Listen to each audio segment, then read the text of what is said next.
Bienvenue sur Alzheimer et alors.com, votre chaîne YouTube consacrée à la méthode Montessori adaptée. Je suis Albert Audrey, conseillère de vie Montessori Alzheimer. Aujourd'hui, on va refaire un petit sujet sur Montessori parce qu'on va en avoir plein qui arrivent. Alors, principe de base, quatre piliers. Faisons court, simple et précis. Un, qu'est-ce que c'est la méthode Montessori Senior? La méthode Montessori Senior, ce n'est pas l'apprentissage en soi comme les enfants, mais replacer l'individu qui a des troubles cognitifs dans son quotidien en respectant son rythme et ses capacités, préserver tout en lui laissant sa dignité dans les actes de la vie quotidienne et en favorisant son autonomie. Principe numéro 2, donc, l'autonomie. Eh bien, l'autonomie, c'est tout simplement faire participer la personne atteinte de troubles neurocognitifs aux actes de la vie quotidienne. Alors, tout ce que vous faites dans une journée est un acte de la vie quotidienne. Vous levez, vous lavez, manger, dormir, boire, se coucher, faire à manger, se promener, etc., etc. Donc, dans tout ça, vous pensez aux capacités préservées de votre patient ou de votre proche et vous vous posez la question suivante.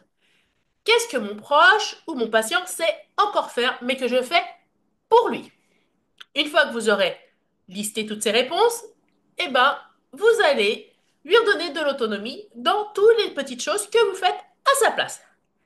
Pilier numéro 3, l'importance de l'observation. Alors, il faut adapter votre approche Montessori à ce que l'on voit. Par exemple, la lecture, qui reste longtemps une capacité préservée même à un stade avancé. Vous vous rendez compte que votre proche adore lire, mais que, bizarrement, maintenant vous lui donnez un bouquin, ça lui fait plus rien. Il ne le lit même pas ou il tourne les pages, mais vous voyez bien qu'il n'est pas concentré. Donc là, nous avons un problème d'outils.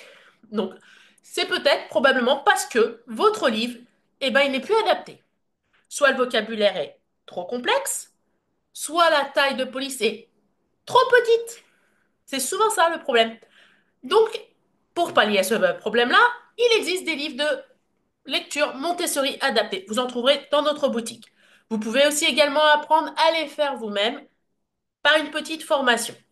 Je vais probablement vous la proposer d'ici quelques temps. Donc, si vous faites votre livre comme ça, que vous vous lancez tout seul sans formation, c'est possible aussi, hein. Vous risquez de faire quelques erreurs. Je peux vous les corriger au besoin. Donc, nous parlions donc de livres de lecture Montessori et de l'importance de l'observation. N'oubliez pas que votre proche avance en âge. Et donc, le problème avec un livre classique, c'est que les caractères sont trop petits, mais souvent que c'est la taille de police le problème. Et la taille de police, c'est souvent du Times. Et donc, c'est un caractère de police, excusez-moi, en plein et en délié. Et malheureusement, eh ben, les problèmes visuels font que les pleins et les déliés, on a du mal à les déchiffrer avec l'âge. Vous savez, là, quand vous mettez votre petite feuille devant en disant oh, qu'est-ce que c'est écrit petit? Eh ben, c'est ça le problème. Chez votre proche, c'est la même chose. Donc, je vous conseille soit la police Verdana ou Arial. Pilier numéro 4, adaptation continue. Alors, vous vous adaptez à quoi? Bah, vous vous adaptez au jour sans. Votre proche peut être de mauvaise humeur, peut avoir mal dormi, peut être trop fatigué. C'est possible aussi. Et il faut aussi s'adapter en fonction de la maladie. Une activité que vous allez proposer ne va pas être la même à un stade précoce, un stade modéré ou un stade avancé. Bien sûr, toutes les activités que vous proposez, vous devez les proposer dans un environnement sécurisé et apaisant. Donc, on va faire une petite conclusion. Donc, les principes de base de Montessori adaptés, il y en a quatre. Un, replacez votre proche dans les activités de la vie quotidienne en lui rendant sa dignité et en favorisant son autonomie. Donc, deux, lui rendre son autonomie comme je viens de dire. Trois, observez, donc adaptez votre activité au fait que ça puisse être un jour sans.